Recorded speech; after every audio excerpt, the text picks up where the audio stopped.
Sir, I demand in this August House to make paternity leave a legal right in India. Sir, हमारे देश में जब बच्चे का जन्म होता है तो बधाइयां मां बाप दोनों को मिलती हैं, लेकिन जिम्मेदारी पूरी तरीके से मां यानी कि मदर के हिस्से में डाल दी जाती है और हमारा सिस्टम केवल मैटरनिटी लीव को मान्यता देता है, रिकॉग्नाइज करता है। यह एक सोसाइटल फेलियर है जिसे हमारे लॉज रीइंफोर्स कर रहे हैं। सर, कानून समाज का आईना होता है और जब कानून में फादर यानी पिता की केयर गिविंग रिस्पॉन्सिबिलिटीज को मान्यता नहीं दी जाती है तो हम इंस्टीट्यूशनली यह संदेश दे रहे हैं कि पेरेंटिंग केवल मां की जिम्मेदारी, it is only and only the mother's job. मैं ये मांग करता हूं कि पैटर्निटी लीव को लीगल राइट के रूप में मान्यता दी जाए। केयर गिविंग सिर्फ मां की जिम्मेदारी नहीं मानकर जेंडर डिवाइड को और गहरा नहीं किया जाना चाहिए।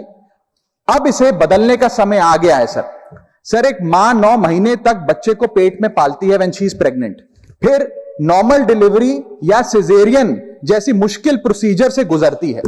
उसे मेडिकल केयर, दवाइयों के साथ साथ अपने हस्बैंड की फिजिकल, मेंटल और इमोशनल सपोर्ट की भी जरूरत होती है। पति की भी बीवी के प्रति केयर गिविंग रिस्पॉन्सिबिलिटीज होती हैं, सिर्फ बच्चे के प्रति नहीं। और ऐसे समय में हस्बैंड की प्रेजेंस कोई लग्जरी नहीं सर, बल्कि एक नेसेसिटी है। आज केवल सेंट्रल गवर्नमेंट एम्प्लॉयज को ही 15 दिन का पैटर्निटी लीव मिलता है, जबकि प्राइवेट सेक्टर में यह राइट या अधिकार है ही नहीं। स्वीडन, आइसलैंड और जापान जैसे देशों में यह लीगल राइट 90 दिन से लेकर 52 हफ्तों तक की एक गारंटीड राइट के तौर पे दिया जाता है। भारत में 90% वर्कफोर्स प्राइवेट सेक्टर में है, यानी कि अधिकांश पिताओं के पास यह अधिकार है ही नहीं। इसीलिए मैं सरकार से मांग करता हूं कि पैटर्निटी लीव को लीगल राइट बनाया जाए, क्योंकि केयर गिविंग सिर्फ मां की ही नहीं बल्कि एक shared responsibility of both the mother and the father.